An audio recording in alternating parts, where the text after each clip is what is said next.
Assalamualaikum warahmatullahi wabarakatuh. Salam sejahtera untuk kita semua bosku. Salam NKRI, salam merah putih. Kira-kira yang menurut kalian, Ibu Irma Caniago bisa nggak ditangkap oleh Kepolisian Republik Indonesia terkait dugaan kasus penistaan agama? Ya, kira-kira bisa ya. Nah, mohon maaf kepada Kepolisian Republik Indonesia yang saya mengatakan mungkin itu kocak. Kenapa? Tentang penyebar vandalisme yang bertuliskan Adili Jokowi itu langsung diburu. Ketika rakyat biasa yang terlibat ya langsung diburu. Tapi kenapa sampai sekarang pagar laut belum diburu-buru, belum ada yang ditangkap? What happened? Kepolisian Republik Indonesia. Jadi mohon maaf ketika saya mengatakan itu sangat kocak, wajar lah. Karena itu buktinya.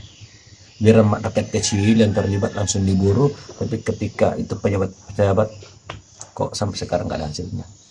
Agak lain kan. Oke bosku, mari kita simak videonya. Wah, ini lagi ngapain sih Pak Mulyono nih? Ini jujur saya jempol yang edit foto begini, video begini, keren. Itu nggak mirip editor loh, kayak asli weh. Oh, lagi masak ya untuk tamu-tamu di Solo. Kaos yang dipakai oleh Ketua Umum PSI Partai Solidaritas Indonesia, Kaisang Pangarep. Kaosnya bertuliskan Adili Jokowi. Tapi bagusnya kaosnya diproduksi massal gitu. Kami pun ingin membeli dan memakai kaos yang sama. Saya tidak paham apa tujuan dari Ketua Umum Partai Solidaritas Indonesia memakai kaos bertuliskan Adili Jokowi ini. Kalau tujuannya adalah untuk menyindir para pengkritik mantan presiden, itu tidak masalah, justru itu keren. Dan sekali lagi, kalau bisa Pak, Petum, kaosnya diproduksi massal, karena pasti banyak peminatnya. Gitu. Baru kali ini juga kan kita melihat seorang anak memakai kaos yang bertuliskan Adili bapaknya kan. Tidak masalah, keren betul, keren. Pelaku vandalisme tulisan Adili Jokowi juga jadi buru polisi. Beraninya buru rakyat. Ya, Setiap kali kita bertemu dengan isu yang viral, kita mau tahu apa sebetulnya landasan dia viral tuh.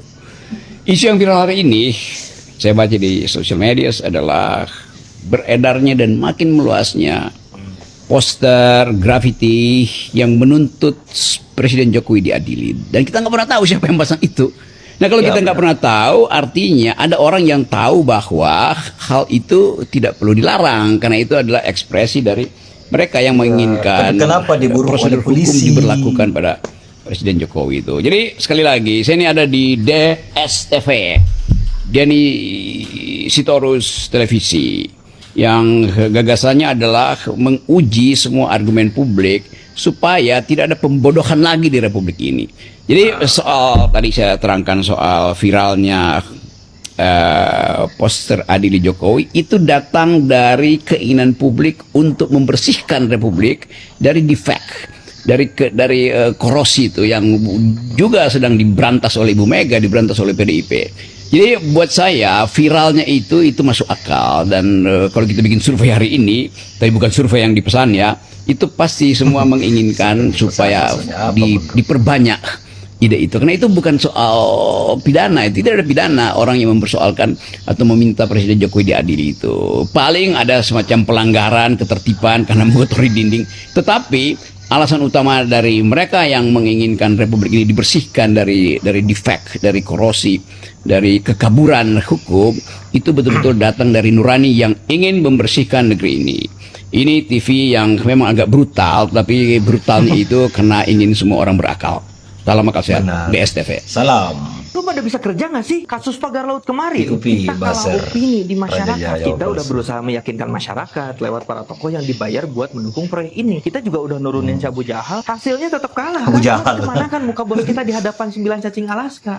Hah? Kalian harus ingat, 9 cacing Alaska itu yang udah nyelamatin muka bos kita soal proyek ibu kota. Makanya tukar gulinya sama proyek strategis. Kalau sampai proyek ini gagal, bos kita udah nggak akan selamat lagi. Skenario open house kemarin kan bagus buat citra bos kita. Awalnya iya, tapi sekarang udah nggak efektif. Kan kemarin kita udah pakai tuh pengalihan isu krisis melon lewat menteri titipan kita. Alah, cuman bertahan beberapa hari doang. Kalau gitu, kita naikkan isu ormas radikal. Mau sampai kapan kita jualan radikal-radikal? Masyarakat udah pada pinter. Kita perlu sesuatu yang mayoritas masyarakat mendukung. Ya udah, kita ramein lagi kasus korupsi dan haji dan koruptor merah yang belum ketangkep. Nah, ide bagus nih. Terus apa lagi? Kita udah siapkan strategi untuk menyuntik mati lawan politik kita. Kita akan buat skandal palsu soal penistaan agama, perselingkuhan para tokoh lawan, dan pemuka agama. Bagus.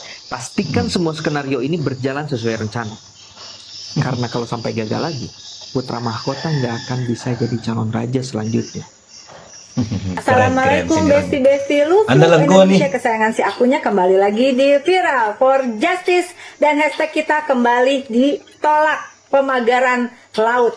Nah besti-besti aku udah ketemu sama gubernur terpilih Kang Deddy Mulyadi Tea di pertemuan antara DPR RI se-Jawa Barat, DPRD se-Jawa Barat dan Pemprov Jawa Barat. Aku suarakan soal adanya pagar laut di Bekasi. Ini dia.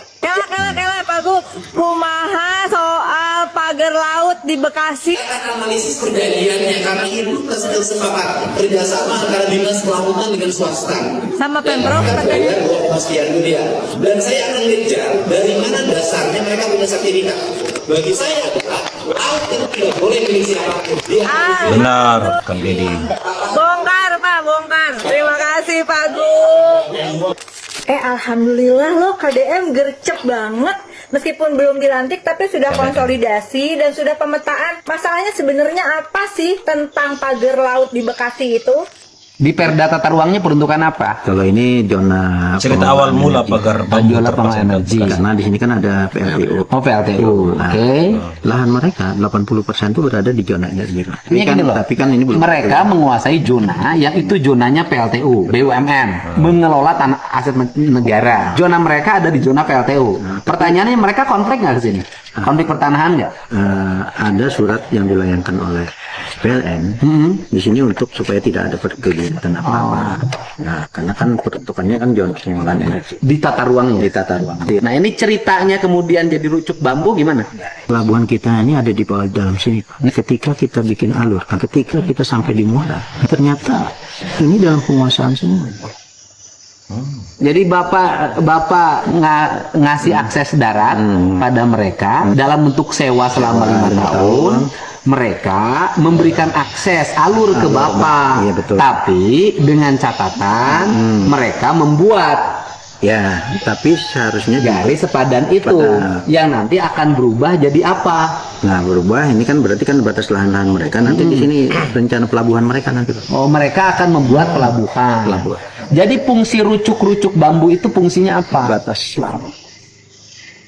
Jadi udah jelas ya duduk persoalan awalnya, ternyata itu dibangun di zona energi PLTU milik PLN 80%. Boleh nggak? Ya kalau nggak sesuai dengan tata ruang, saya sepakat dengan Gubernur KDM bahwa nggak bisa dong. Nggak bisa, apalagi sudah ada putusan MK yang jelas. Zona energi mau dibangun di atasnya pelabuhan, bagaimana keamanannya dan sebagainya. Kami butuh pelabuhan di Jawa Barat. Kami butuh pembangunan strategis nasional yang dibiayai dari APBN dan APBD atau anggaran lain yang tidak bertentangan dengan undang-undang. Tapi sekali lagi dengan segala hormat, kita beri dukungan kepada Pak Prabowo Presiden terpilih untuk tidak hanya membongkar tapi usut tuntas, termasuk oknum-oknum di kementerian lembaga terkait, termasuk juga di pemerintahan provinsi dan pemerintahan kabupaten kota terkait keamanan laut kita. Salam sopan Indonesia. Ya, aduh gimana nih kepolisian Republik Indonesia. Giliran tuh mural-mural yang bertebaran bertuliskan Adil Jokowi, kalian langsung gercep. Ini enggak lama lagi mungkin juga saya mau ditangkap nih. Aduh, tapi giliran itu pagar laut sampai sekarang kok nggak bergerak gitu, atau bergerak atau gimana. Tapi kan tidak muncul yang memberikan tanggapan terkait hal itu. Oke bosku, bagaimana tanggapan kalian terkait video ini? Silahkan cantumkan di kolom komentar. Sampai jumpa di video selanjutnya. Assalamualaikum warahmatullahi wabarakatuh.